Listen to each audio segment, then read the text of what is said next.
No. UrbanBroadcastMedia.com, Chicago. And around the world where your voice is heard. This is UBM Talk. Hello, this is Reverend Rick McCain, and I'm here with my baby, my girl, my boo, author Brenda McCain, and we're the hosts of the Let's Stay Together show. That's right, baby, where you learn the rhythms of all relationships. We are bringing Holy Ghost fun to the internet and changing the way people communicate about quiet storms within their lives. We believe that to know our glory, you have to know what, baby? Our backstory. So come and take a ride on the McCain train every Tuesday from 8 to 9 p.m. Woo woo! A Vibrant Mix is back with a new format. Same informative and vibrant topics. And a new co-host. Yep, we heard you, and Cousin Fred is on permanently. Hey, this is Fred. Join us every Friday from noon until 1. Same great conversation, same vibrant mix. A Vibrant Mix with Tasha and Tamiko and Fred. Right here on UrbanBroadcastMedia.com. Lord, how did I get in between T and T? Watch out, Fred. We're explosive.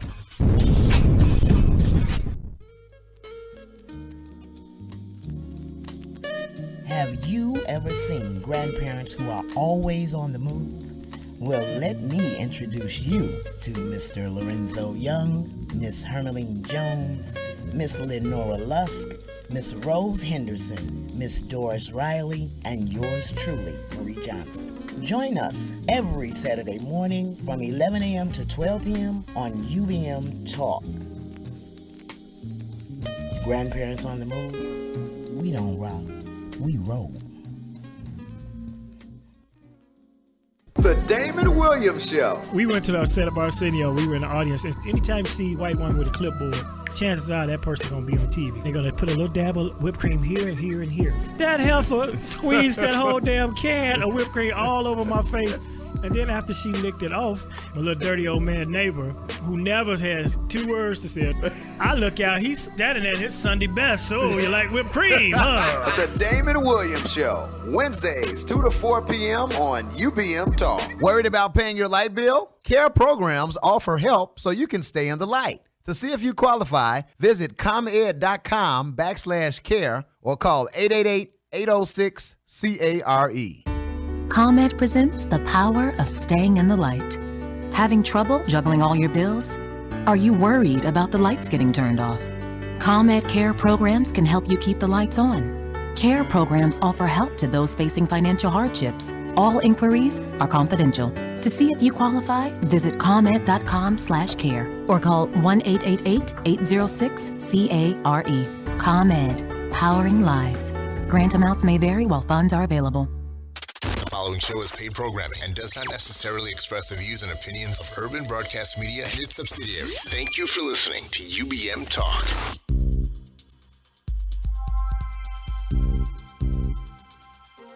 Good afternoon, ladies and gentlemen. You have tuned in to the Diva MD Show. Yes, you have tuned in to Dr. Shanicka Williams, and you are listening to Urban Broadcast Media. If you are interested in listening live to the show, you can download the Google app, as well as download the app in the App Store, the iPhone. You know, I'm so not an Apple person. The little Apple with the bite on it, that you can download it in that as well. The UBM Broadcast Media. Right now, I have in the audience with me, actually in the studio with me, is Dr. LaMar Hasbrouck. I'm just gonna dive right in because we have so much to cover today. We are going to dive into the topic of Ebola. This is something that's on everybody's mind. You know, everybody gets that scary face when they even just mention the name. It just has that entire fear appeal to people, and for whatever reason, it's really taken its toll on the minds of especially American people right now. We only have 2 confirmed cases, 3 confirmed cases. 3 now, 1 dead and the other 2. Absolutely. And now it's like, you know, everybody has gone completely nuts talking about this Ebola. You sneeze, you cough, you got an ache, you know that, hey, I think I got that Ebola. So let me introduce Dr. LaMar Hasbrouck. He is Actually, at the tender age of 48, he has been deemed as the top doc The for tender age. The tender Okay. age, absolutely. I'm still hey, tender. Hey, you got it. It's 48. That's a good age. Okay. The tender age of 48. He has been deemed the top doc for Illinois, the nation's 5th largest state, appointed as the 17th director of Department of Illinois Public Health by Governor Pat Quinn back in 2012. During his tenure, Dr. LaMar has repositioned the state's maternal and child health program, championed public health innovations, and reinvigorated key strategic partnerships. He chairs multiple statewide committees, including those for healthcare workforce, healthcare public health integration, chronic disease prevention, HIV/AIDS, and violence prevention. I mean, this man is the man. Thank you, Doc. Thank you, Doc. Welcome to the show, Dr. Hasbrouck. Thank you. Thanks for having me. Do you prefer Dr. LaMar or Dr. Hasbrouck? Dr. LaMar is fine. Dr. LaMar, that's what it'll be. Formal. That's what it'll be. So can you just give us a little bit? I mean, I got information on your professional background, but, what brought you into public health? What brought you into this field? Well, given that I'm only the tender age of 48, soon to be 49 this month, I have been doing public health for over 20 years. So I started, actually got my master's in public health before going to medical school back in 1990. So that's how long I've been a public health practitioner. And then went on to med school and then residency training, et cetera. Practiced for a little bit in an academic setting at Emory University, which is a hospital that's been successfully treating these 2 Ebola patients so far, those that survived it. So that's where I did my training or a faculty position. And then I went to the CDC, and I worked at the CDC for about 11, 12 years. I came in the CDC as one of the disease detectives. So many of the folks that we're talking about that are getting sent over there to respond to this, I was one of those detectives. It's a 2-year fellowship in applied epidemiology. And then I've just been doing public health abroad. I've done it at the county level. I've done it at the state level now, and I've done it at the global level, working for the World Health Organization and CDC. Sure. So I've seen it in all different perspectives, and I combine what I know about clinical medicine with what I know about community health and treating populations. So that's my background. I came here just based on answering an ad. They were looking for a new director for about 9 months, and I was in upstate New York. Applied, came down, did a lot of interviewing with everybody from the governor on down. I can believe it. And decided to come here and contribute to the state of Illinois for a little bit. You know what? And Illinois, we are so lucky to have you, blessed to have you, because you're doing a wonderful job in your position. What's interesting about what your background is that you worked at the CDC. You were what type of detective did you call it? Disease detective. Disease detective. I love that.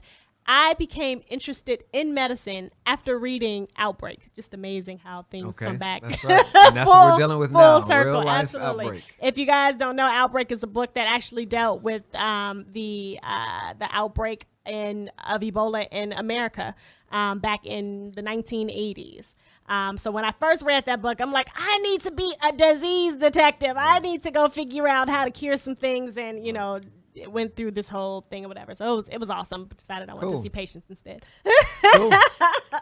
So welcome. So can you tell us a little bit about Ebola? What exactly is Ebola, and can you give us a little bit of history? Sure. Just let me clarify something. The outbreak that you're referring to back in the 80s was a fictitious scenario, and there was also a movie called Outbreak with Dustin Hoffman. And so we're afraid of that scenario, but that scenario will probably never really occur. Ebola is a virus. It's in a class of viruses called the hemorrhagic fever viruses. Hemorrhage meaning bleeding, and fever meaning high fever, high temperature.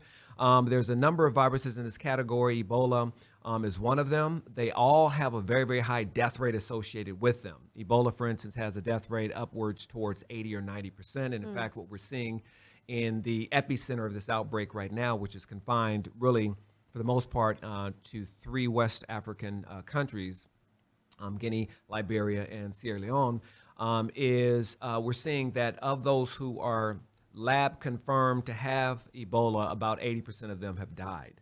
But keeping things into perspective, globally, with this current situation, there's been over 4,000 deaths, over 8,000 patients, and only 2 or 3, as you mentioned, right here in the United States. So let's keep it into perspective. We're not teeming with Ebola transmission across the state. We have, or across the country, we have that one imported case, a gentleman from Liberia who presented in Dallas, and now we have 2 transmissions among healthcare workers that actually cared for him in the ICU when he came in and actually had some contact with him before his diagnosis was actually confirmed. So the concern is that there's an extremely high death rate associated with this. You do not want to get Ebola. Sure. But people need to understand in the state that we are Ebola-free, as is every other state, with the exception of Texas. And that it is relatively hard to transmit Ebola. It is not sneezed out. It's not coughed out. It's not transmitted through a handshake. It is what we call a bloodborne pathogen, a bloodborne disease, and you have to have direct contact with the bodily fluids or a person that's actually sick and symptomatic from having Ebola, which typically means a high fever and some other things, nausea, vomiting, muscle aches, headaches, other things like that. So that's the scenario.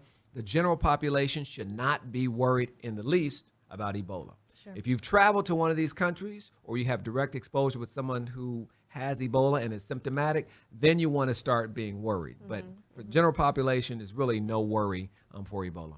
Sure. So just for a point of clarification, when is a person infectious? A person is infectious who has Ebola and then begins to exhibit symptoms. So as you know, there's what we call an incubation period, the time from when you get infected with something, even the flu, there's an incubation period, until the time where you start exhibiting symptoms. So with Ebola, one of the tricky pieces is that the incubation period can be as short as 2 days. You can get sick 2 days after exposure, or it can be as long as 21 days, so 3 weeks. So you can be walking around for 2 or 3 weeks traveling and have been infected but have no symptoms, and no one would ever know. So that's the concern. So is that what happened with the Nurse Vincent? That's what happened with the Thomas Eric Duncan, the initial gentleman. He was caring for or exposed to someone with Ebola in the epicenter. He came here asymptomatic. There's been port of exit screening, meaning all these countries get screened. Every passenger from these countries gets screened. They get asked questions. Their temperature gets taken, and things like that. He went through that screening. He came here fine. And then a couple days after he got here, he started to exhibit symptoms. Okay. Went into the ED, went back home, went back in, and that's when they drew his blood and diagnosed him. So that's what happened to him. The other two ladies that are nurses actually took care of him using the appropriate gear, personal protective gear, as far as we know. And then subsequently, everybody who was caring for him was on kind of the watch list, if you will, who either cared for him or had direct contact with him on the watch list. They were on the watch list, and anytime you're on the watch list, if you start exhibiting symptoms, and both of these nurses exhibited temperature, high temperature, a fever, then you get your blood test, and that's what happened to them. So with Duncan, a lot of people are asking, okay, so he did have symptoms. Why was he sent home the first time? Right.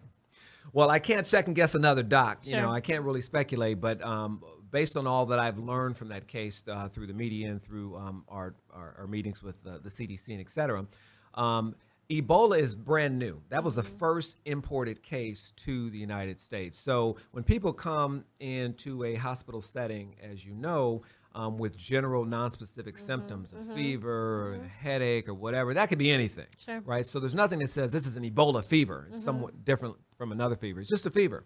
So, but if someone has those symptoms and they have recent travel or exposure to the actual virus or the epicenter, you got to connect those dots and say, well, let's consider this guy potential. That wasn't done. There was not a connection of I'm Liberian, coming from Liberia right now where this thing is going on, and I have these symptoms. So they just treated them as they would anyone with some viral syndrome or or some sinus infection or whatever. Gave him antibiotics, gave him medicine for his fever, sent him home, said, come back if you get worse.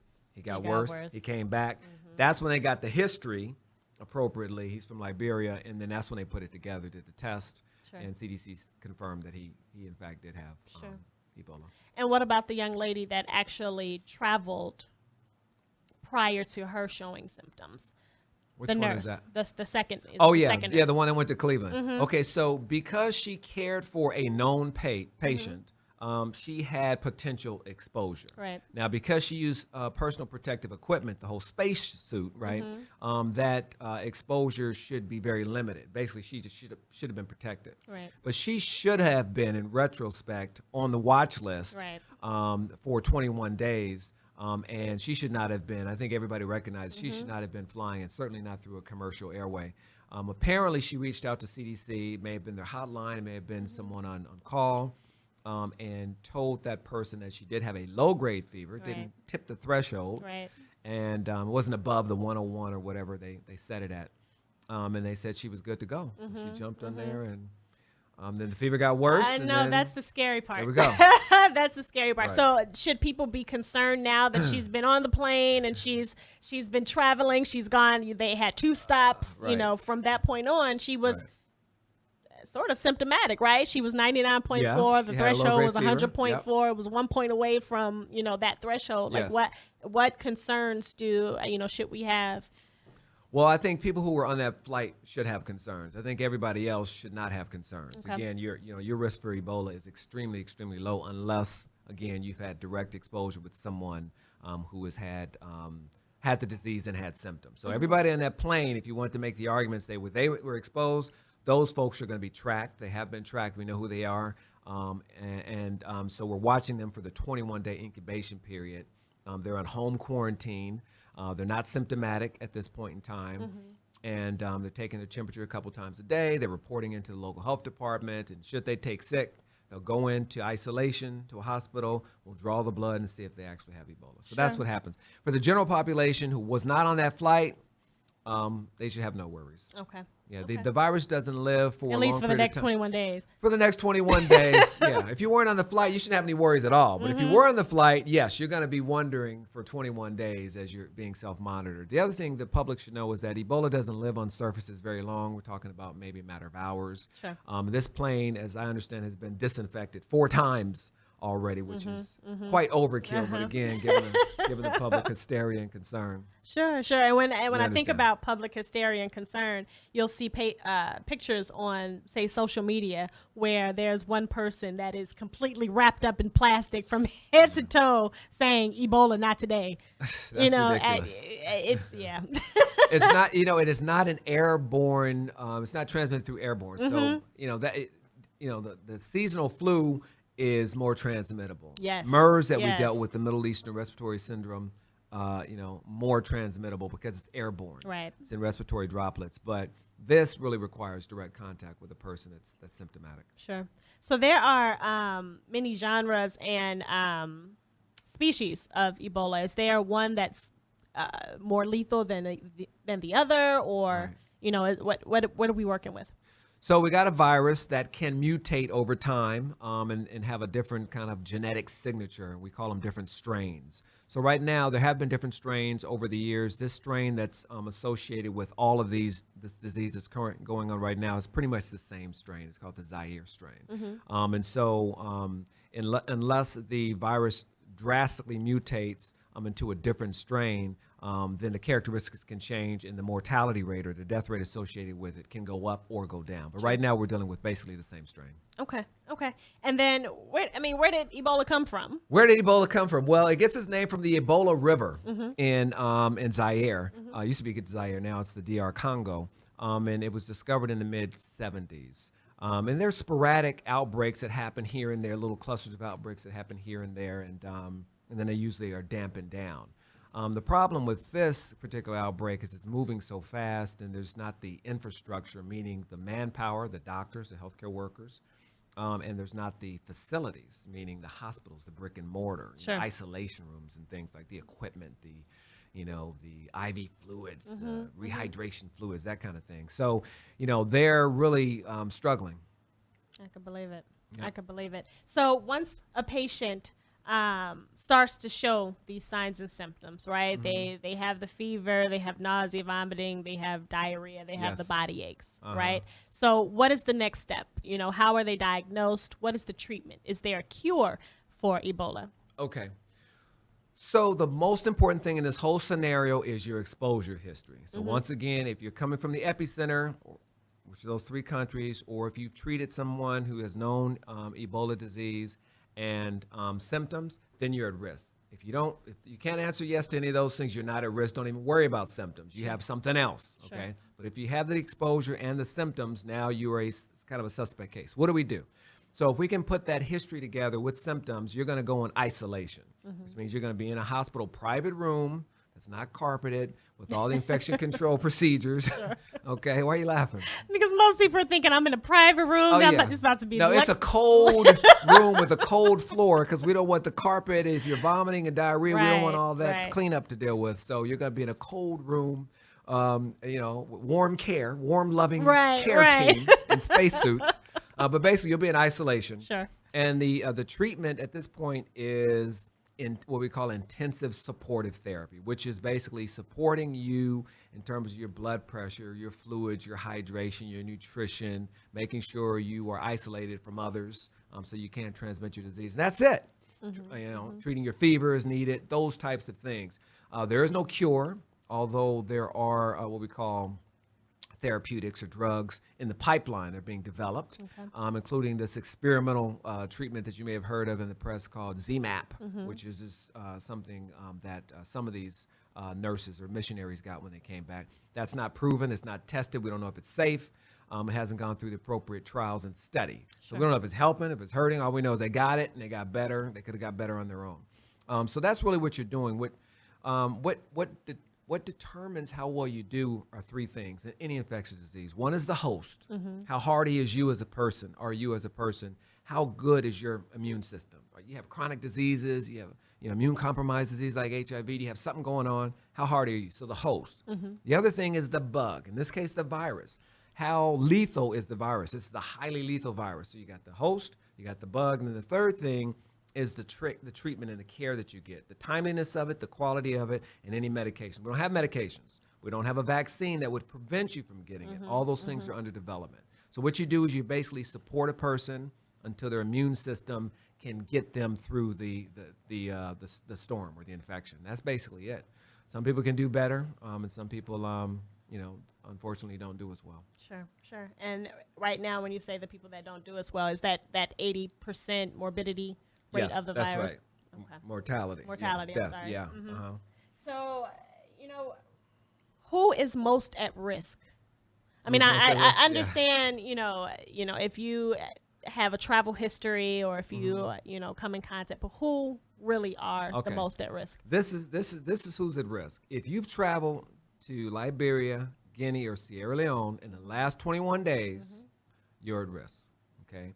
If you have cared for anyone that has known Ebola virus disease and have symptoms, and right now we have one patient who passed, Mr. Duncan, and then that entire care team. So those folks are all at risk. Everybody that treated him in that hospital, they're all at risk.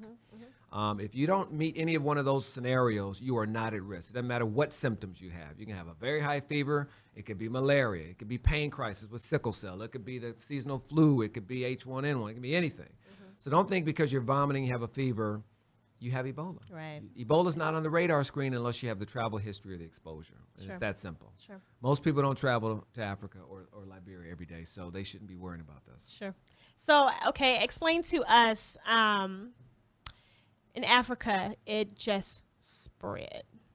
It did its thing. It's huge there as far as the mortality rate in Africa. Right. How do you prevent it? How do you contain the virus? Okay. Well, containment and control is really the name of the game in terms of an outbreak situation. So it spread to these three contiguous countries, right? And so the border countries would be the first threat, right? It moving outside of those countries and then going to bordering countries.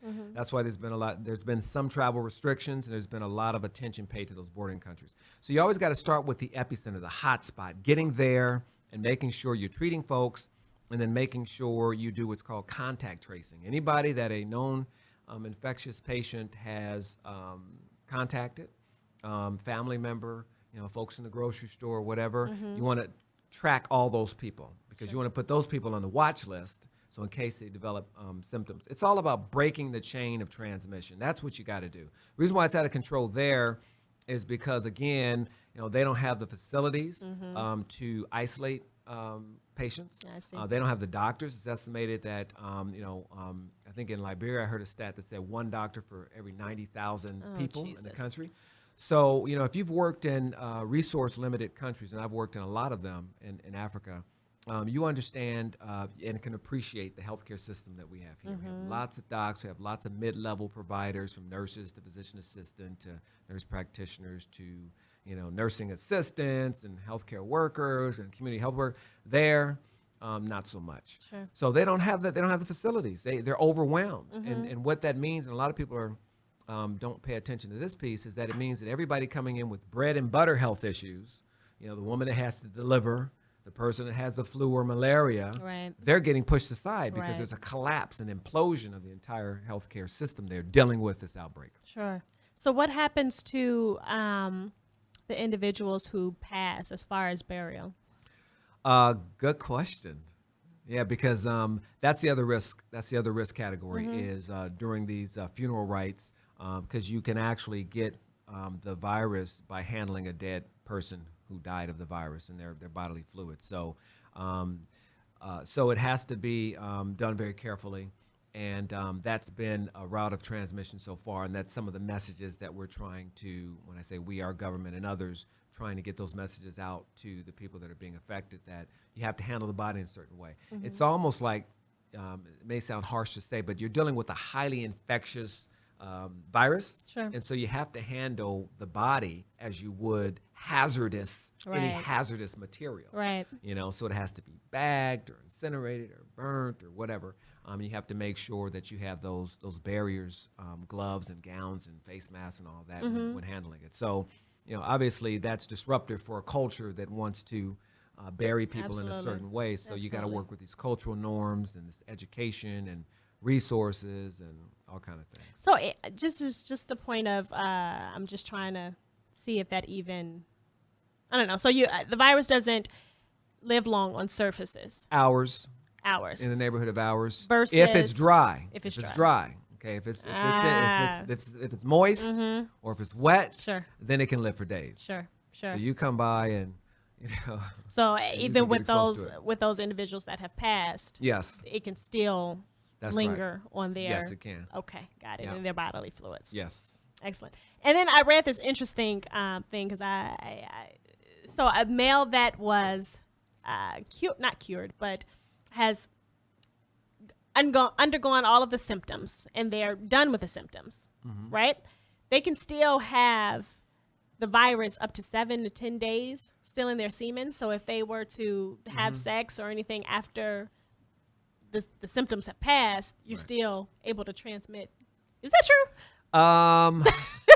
I think that is true. I don't know if the 7-day is the right number, but for some days afterwards. Typically, when you're exposed to any infectious agent, your body will then have immune memory. So you have, immunity to it. In this case, it would be probably immunity to this particular strain of Ebola, which gives you some protection from next time around. Sure. Obviously, you don't want to be in harm's way 2 times in a row. But eventually, it takes some time for your body's immune system to wall it off, to get rid of it. And then you can have some lingering virus in your system for some days, including in your semen. So I don't know if the 7 days, 10 days, or whatever. Whatever, you still contagious. Yeah, you probably want to just hold, hold tight for a couple weeks. Yeah. Yeah. Not that you'd be well enough to try to get into anything, but you never know. You never know. You never know. You never know. So if you could just give us a brief wrap up, on everything that we've covered regarding, I know as much as you can, the Ebola virus, and kind of give people that collective woosah. Yeah. Okay. Well, let me do this first. I want to get my Twitter, because folks are going to want to know some follow-up information. We have a lot of FAQs, frequently asked questions, general information, infographics, a lot of stuff that can help folks. So they can follow me at Dr. LaMar MD, on Twitter, DrLamar MD. All right, that's your resource. The wrap-up would be that Ebola, that we are Ebola-free in this state. There's still only been 3 cases in all of the United States. The 1 case that was imported here from Liberia, and the 2 healthcare workers that treated him. Now, it was a team of healthcare workers, so we're watching all the healthcare workers. Some of them may turn up positive as well.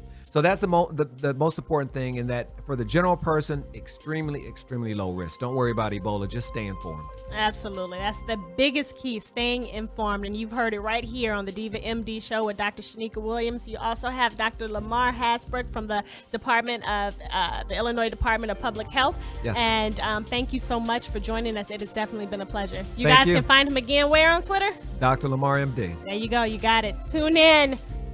Diva MD show. Diva's Cafe coming up next.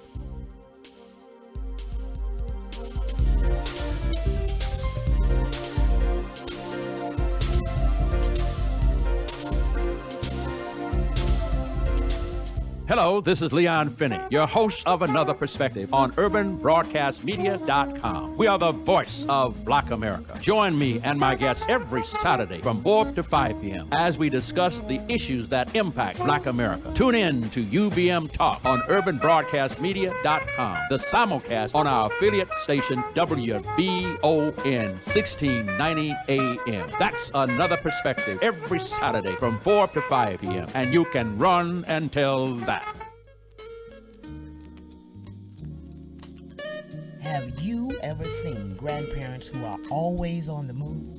Well, let me introduce you to Mr. Lorenzo Young, Miss Hermeline Jones, Miss Lenora Lusk, Miss Rose Henderson, Miss Doris Riley, and yours truly, Marie Johnson. Join us every Saturday morning from 11 a.m. to 12 p.m. on UBM Talk.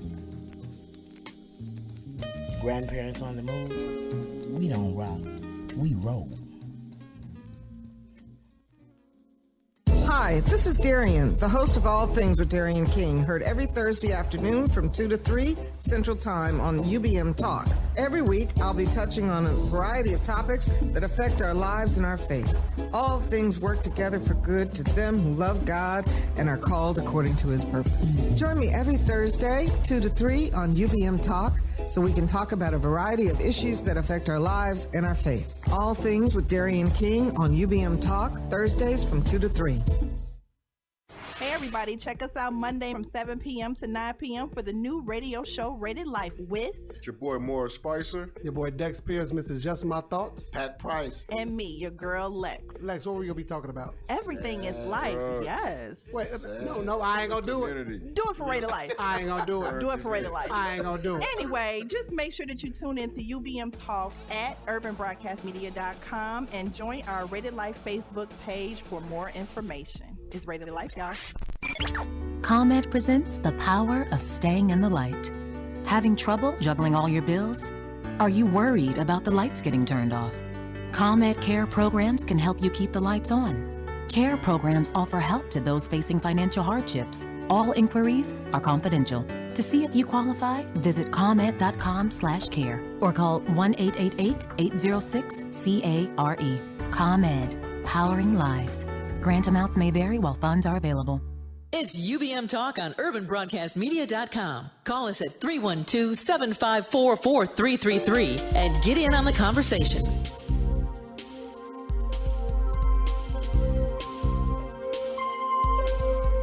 Hey guys, it's the Diva MD, Dr. Shanicka Williams. You are listening to the Divas Cafe. Thank you guys for rejoining me. And in the audience, I keep saying like I have a studio audience. In the studio with me today is Medina Bishop. She is from Employment Line, and she's also representing Georgia Doty Hepatitis and HIV Community Outreach Incorporated. Can you give us a little bit of background about what you do? I'm all about community service, guys. So I have two wonderful ladies here that are going to talk about some very important community service projects that are coming up in the Chicago area October 25th. So if you guys definitely want to get more information, we will get that information out to you ASAP. So you can be in the building, either building, October 25th. I'm going to be in both buildings, so we're going to see how that works. Welcome to the show, Medina. Thank you. Thanks for having me. Oh, it's good to see you. Always good to see you. Awesome. First, I'd like to start off and tell you a little bit about Employment Lifeline. It's a nonprofit organization based in the Inglewood community. We've been there now for about 2 years, and we've made an awesome impact on changing their lives and changing that area by providing employment. Excellent. And it's really instant. You come there, do class Monday, Wednesdays, and Fridays. That following Monday, the average individuals at work, 99.9% of our clients are hired. Yes, 99.9. It's an awesome number, isn't it? But it's honest. I have to be honest. You know, that's the way it works. In addition to that, we've partnered with. Well, before you go into that, what type of jobs are people usually getting from your services? From entry level to bachelor's, master's degree, we do them all. We leave no stone unturned. Any individual that has had a wall put up where they can't actually get the interview, we can get the interview for you. Nice. Basically. Nice. Yeah. And do you have like a target population? Basically, it doesn't matter. Just whomever gets the information comes in, and we just want to help change their lives. So you don't always have to be down on your luck. You could just be coming in because you can be fresh out of college and just things are not working for you. You're trying to get in there. Everybody's going online, putting this information, no personal contact. They look at these resumes and they're looking for keywords. We know those keywords, and we just help get you in there. Nice, nice. And what services do you all provide for them? We provide a multitude of services: emergency shelter, medical waiver assistance, transportation, ID assistance, birth certificate assistance, food, job coaching, mock interviews, occasional food distribution, resume development, voters registration, you name it, we got it there. If we don't have that there, we will refer you out. Very nice. So you can get the services that you need. And how can they locate you or contact you to get more information? To get more information, you can contact us by going to www.employmentlifeline.com. That's our website. Or you can call 773-918-0199. We're located in Lebanon Baptist Church at 1501 West Marquette Road in Chicago. Okay. And then your company has partnered with the Georgia Doty Hepatitis and HIV Community Outreach. Yes. Okay. So tell me about that partnership. Okay. Georgia Doty actually covers hepatitis and HIV, and we thought that it would be an awesome impact in order to encourage individuals to get their health checked out, put a twist on it, and put employment on there. So if you come in and you go through learning about how to get your body in order, then we'll attach an employment piece on there. Sure. So that's why we decided to bring that together, and it was successful. This is the second year. This is an annual thing now. Sure. So the first year, tell us about the first year. Well, the first year we had 100 to 300 guests. We were at the Center of Employment Training. We had major speakers that came out.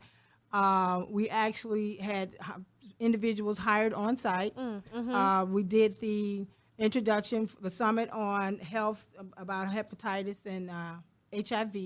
And then after that, they were led to the other rooms where they did their testing, and I think it was real impactful. Sure. So this one coming up on the 25th, it's going to have the same model? The same model, different location. Sure. It's actually going to be located at the Kroc Center, 1250 West 119th Street. It's going to be Saturday, October the 25th. The summit will start off with, it giving people, making people aware of HIV and hepatitis and how it lays dormant and how important it is to get yourself tested. You know, a lot of us, we go and get tested, and then we don't check out our test results. Absolutely. You know, we're afraid to find the truth out, but it's best to not only get tested, but to get the results. So I love that you guys are being kind of that front runner. You know, you're targeting individuals that are, yes, they are seeking employment, but at the same time, you want to make sure that their health and wellness is in order as well. Absolutely. So what other type of testings are you all gonna do at this site? So you're doing HIV, hepatitis, diabetes, perhaps cholesterol, something like that? Absolutely. Okay. Blood pressure. Okay, I'm going to tell a secret. I'm the medical director of the Georgia Doty Hepatitis HIV Community Outreach. So I can better tell you what type of testing is going to actually occur on this site. See, I got a little secret. Like I told you in the beginning, I was going to both. Now, y'all should have some inkling that that's what I'm gonna do. That's what I'm gonna do. Come up with a little something. So yes, we are doing hepatitis testing. We're doing HIV testing. You can come out, get your blood pressure checked. You can also get diabetes checked as well. Also, we're having mental health screeners there. We'll have speakers talk about this particular event is focused around domestic violence. November is Domestic Violence Month. We're actually having a show next week as well, dedicated to domestic violence, just as we did breast cancer last week. So this event is centered on domestic violence. So there will be some politicians that are coming through. Do you have a list of individuals that will come and speak? Yeah, absolutely. Well, some of the invited guests are Congressman Stanley K. Davis, Senator Kwame Ram, Beverly Donnelly, Mayor Rahm Emanuel, the Police Superintendent McCarthy, State's Attorney Anita Alvarez, State Representative Ken Duncan, and Illinois Director of Drugs, Alcohol, and Theodore Bignon. And then we'll also have speakers, including myself, that are going to talk about diabetes, domestic violence, and some mental health issues. So if you get a chance next Saturday, what are the times? The time is from 10 a.m. to 3 p.m. So if you get a chance to come out to the Kroc Center between 10 a.m. to 3 p.m., you will get a chance to prayerfully get employed. You'll get a chance to see different employers. What employers are coming out hiring? Some of the ones that we have coming out is IDES, AT&T, Chase, TCF Bank, Addis. Addis Home Healthcare. Addis Home Healthcare. There's over 40. We'd love for you to come on out, and we got some big hitters too. Yeah, huh? absolutely. That's the AT&T on there. Yes. Chase, CHA. Wow, so we got some big hitters that are coming out, and they're actually looking for employees. So come as you are.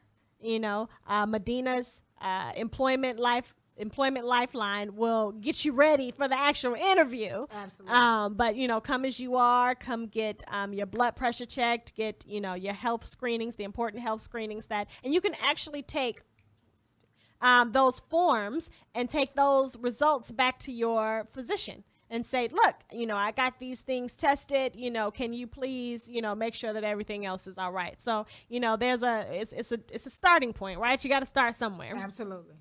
So we really hope that you make it to the Georgia Doty Hepatitis and HIV Community Outreach and Employment Lifeline activity. Annual hiring event. Yes, right, the exactly. Annual Employment Summit. I'm absolutely. making up stuff, but that's all right. Absolutely. Hope you're able to come out, and it's going to be a good time. You'll hear some good speakers and get some good screenings done, and we really look forward to having you. Absolutely. Thank you so much, Medina. I appreciate you taking this time to talk to us and give us a little bit of information about your company. Can you give us the website for Georgia Doty? The website for Georgia Doty is www.georgiadotyinc.org. That's www.georgiadotyinc.org. Excellent. And our current chair is Mr. Don Doty. We would be remiss if we did not mention him. He is the brains behind this operation. He was actually contracted HIV after serving his time in the military with experimental vaccines and drugs. So this is not something that, he would wish on his worst enemy, but he took the time to actually educate a community about, hepatitis and HIV. Hepatitis and HIV go hand in hand sometimes. So, we definitely want to thank him for all of his efforts and everything that he does in the community. He is definitely an icon on the south side of Chicago. Everybody loves him, and we can't wait to see him at this employment summit come October 25th. If you are just tuning in, you are listening to the Diva MD Show. with Dr. Shanicka Williams. If you are interested in following me on Facebook or Twitter or Instagram, you can find me at DivaMD929 on Instagram and Twitter, or you can go to Facebook at DivaMD.discoveryourself. You guys know that the Diva stands for Discovering Innermost Valuable Assets, and I always tell people that my innermost valuable asset is the God in me. Medina, but just quickly, what do you think is your innermost valuable asset? Because I know you are a fierce diva. I don't know, my passion to help others seek employment and change their lives. Absolutely. And God has definitely put you in a position to do so, and you are making a huge blessing to other people, and I commend you for your efforts. Thanks. All right. So we are going to move on over to Miss Ursula Redmond. How are you, my dear? I am wonderful. How are you? I am doing well. Thank you for asking. So next Saturday, same time, but different place, we are having the Caris Wellness Collaborative. Recharge, reclaiming it's called your Recharge. health. Yep. There you go. And they're actually combining with the South Highland Business Association. So can you give us a little background about exactly what is Recharge? Okay, exactly. So Recharge is a wellness series that I put together. It's a 4-week wellness series for women, and it's focusing on several aspects of wellness. So today we actually started our series, and we focused on nutrition and fitness. And we got some women up moving, and we got them talking about nutrition, and we're focusing on, how to just become better and be well in the next year. So we're finishing out this quarter. So this initiative is mostly geared towards women. Yes. Correct. And today you all talked about nutrition. Yes. So you had what happened during these sessions? So in our nutrition and fitness session, we had a really great fitness specialist. Her name is Mary Keel. She showed us some really simple and practical ways in which we can start to practice and do fitness at home, and how we can do it at the job as well. And we also talked about nutrition. We talked about the food documentary, Forks Over Knives. So that gave us some real eye-opening, tips on what a plant-based diet would do in regards to healing chronic illness and things like that. So. Very nice. Yeah. So what are the other topics that are planned for the next 3 weeks? Okay, so next week you guys will be engaging in the self-care and the weight loss piece. I'm so excited to hear about your weight loss program that you have developed. Absolutely. After that, we plan to focus on spirituality and emotional health, as well as finances. So all of these things kind of are the different aspects of the wellness or a total well-being of a person. Absolutely. It kind of sounds like my show, right? Every time, person. Seriously. That's what I like to incorporate into the Divas Cafe, just pretty much lifestyle. So anything from beauty to health to money to sex to relationships, it all is encompassing, our total well-being. So, it's definitely important that as women, we embrace that, because there are so many different aspects of our health that does not include me prescribing you a medication. Absolutely. Right? Yes, that is exactly the idea. So I'm actually excited because next week, as Ursula was saying, I am the owner of Divine Aesthetics Med Spa and Wellness Center, and we are in the process of launching a weight loss program called Use It and Lose It. So, I'm very excited about what Dr. Paul and I are going to do. We are definitely motivated to get people to lose weight in a healthy way. It's a lifestyle change. It's not something that, you can diet fad and, all these fad diets, and you really have to make a lifestyle change. So we're hoping that, our patients stick with us, for a period of time until we actually reach those weight loss goals, these attainable weight loss goals. Absolutely. So that's what we're definitely going to bring to this summit next week. So they are going to come. What's the address? The address is 16200 Wausau Avenue. And it's in South Holland. So it's in the south suburbs. It's at the South Holland Public Library. Now, if they wanted to RSVP, who would they contact? They can contact me at cwellnesscollaboration@yahoo.com, or they can call me at 708-828-7193. So all you Southsiders. The South suburbs. So we have the South. Roseland area for the Georgia Doty, and then we have the south suburbs. So we just kicking it on the south side. Absolutely. That's what we do. Next weekend. So what made you even decide to put something like this together? So I've always kind of had a passion for public health and outreach, and so I had the opportunity to work on the south side and do some work in the area of cancer outreach. And so I noticed that there wasn't any programming on the south side or in the south suburbs that promoted healthy lifestyles. Sure. And so instead of waiting till that diagnosis or waiting till somebody dies from cancer, why not let's just get a good start on promoting a healthier lifestyle. And so I really did, I felt like this wasn't something that it had to be a death sentence. When you get a cancer diagnosis or you see someone with a diagnosis, no, let's start before then. Let's see what we can do now to create a healthier lifestyle, to be stronger as individuals, so that we can, kind of surpass some of the issues that we have in our community. Absolutely. Interestingly enough, 90% of conditions are preventable.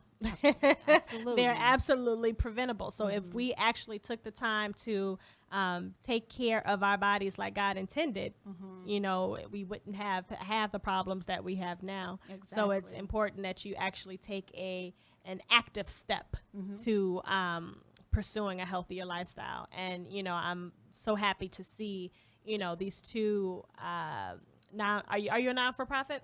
No. Okay, so these two agencies that are committed to the health of our community, you guys found that there was a need, whether it be in health, whether it be in employment. These are all things that definitely contribute to our well-being. So I'm very excited, and I applaud both of you for making such huge efforts and strides. It starts off small, right, and then it just will multiply. So it's all in the blessings. It's all in the blessings. I speak it over you right now. I receive it. So do I. Yeah, thank you so much also for opening up your platform for this. I think it's important for us to kind of have the conversations and to begin to share with each other. So in your speaking of sharing, today, during your first session, and this is your first session ever, right? This isn't an annual anything just yet. It's right. This is the very first ever. So what was the feedback that you got from individuals that participated today? I thought they had a great time. They thought it was practical. It was very, doable, the things that we talked about. We started to have conversations about, some of the things we experienced and kind of compared the experiences with each other.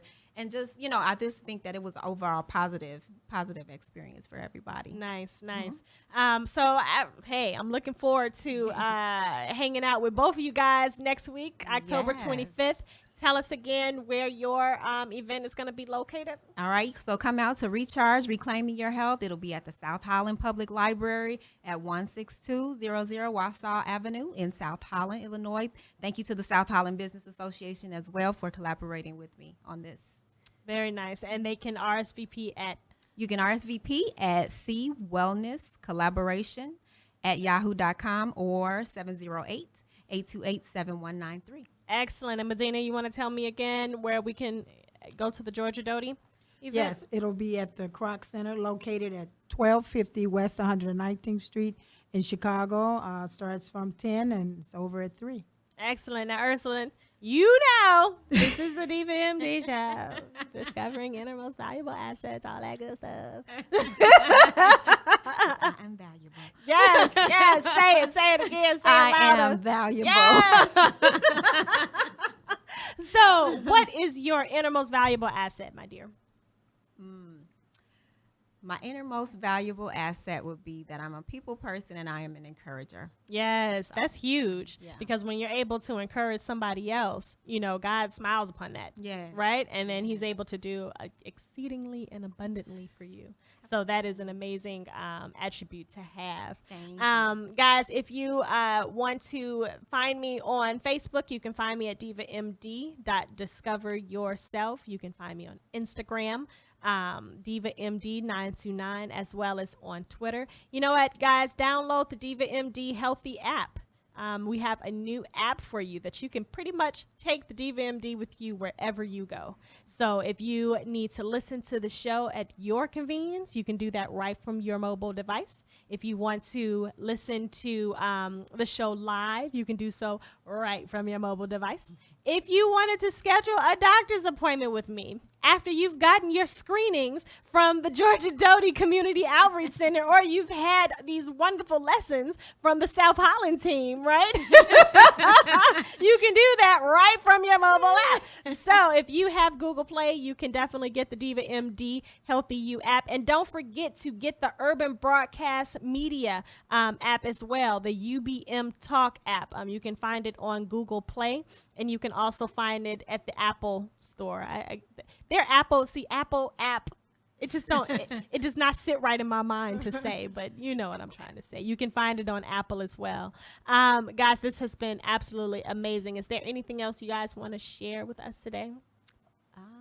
No, what else you got going on? Just come out. We really need, you guys to support each other and, just start to have the conversation. So we are just trying to create well women for the new year. And it's going to be exciting. You're going to get pumped. You're going to get recharged. So come out. Absolutely. Medina, you have any last words? Well, we will have giveaways. What y'all giving away? Shoot. Actually, for the individuals that decide to get tested for their own health, we're going to give away free haircuts for the men. Nice. And for the women, like nails, hair, and toes. Nice. Right? With those done, we're going to get certificates for those. So it's an incentive. It's an incentive, right? So come on out. Yeah. Okay, let's just get this right. So you can go to this employment summit. You can get tested, making sure that you clean of everything. Amen. Right? Amen. Then you can go into another room and get a job. Absolutely. And on site. There are some people that will be hired on site. And then now that you've been tested, you're clean, you done got you a job, now you can get a haircut. For that first just day for on the getting job. tested. Just for getting tested. And you can get your hair and your nails done nails, too. toes. Y'all better come Get on you out to this beautified. summit. Yeah. Y'all better come on out and have you a good time. Make you some extra change. Hopefully, get in a new position. Make your family proud, right? Because that's what it's about, right? That's what it's about. You got to make your family proud. Make yourself proud. Get up. Do something. Get off that couch. I'm gonna say it one more time. Hallelujah. Get up off that couch. Say it with me one more time. Get up off that couch. What was that? Okay, I don't even want to talk about the commercial. The commercial's like, yeah, you need to get up off the couch and do something with your life. Yes.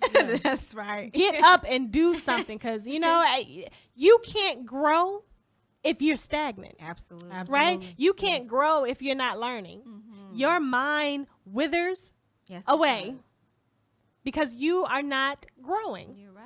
Right? So, you definitely have to take the time to do things to expand your knowledge, expand your networks, expand just everything, or you will just be stuck in the same place complaining about everybody else, saying that ain't nobody giving you a break. Right. Absolutely. Am I telling tales? No, you're not. Okay, I'm just checking. Truth. Hashtag truth. Yeah. Hashtag boom. Hey, I'm just saying, you got to keep it real in here. That's what we do on the Diva MD show. And speaking of keeping it real, guys, if you follow me on Instagram, you will if you check out the hashtag Team Real Diva, you guys will definitely be blessed. Okay, Instagram, Facebook, Team Real Diva. It is a series of affirmations and positive comments and things to help you get motivated throughout your day that are just really randomly off the top of my head. But that's all right. But they get me going. So if they get me going, I'm sure they can get you going. It's Team Real Diva. And if you're interested in donating to the Diva MD show, if you donate more than $30, you can get you a fabulous Team Real Diva t-shirt. That's what I'm talking about. I'll send it right to you. So ladies, empower yourself, empower somebody else, and get these t-shirts. Let's make this hashtag real. Hashtag Team Real Diva.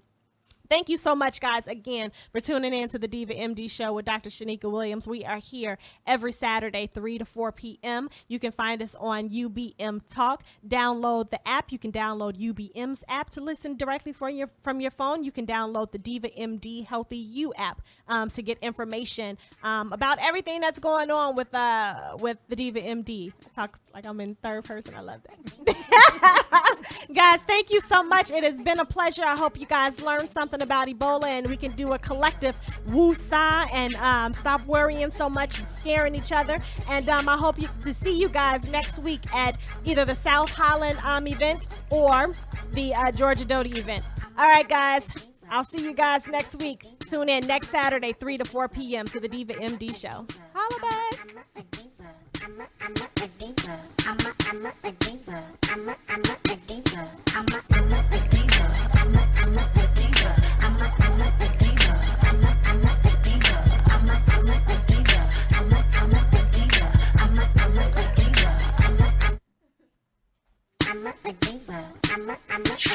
Worried about paying your light bill? CARE programs offer help so you can stay in the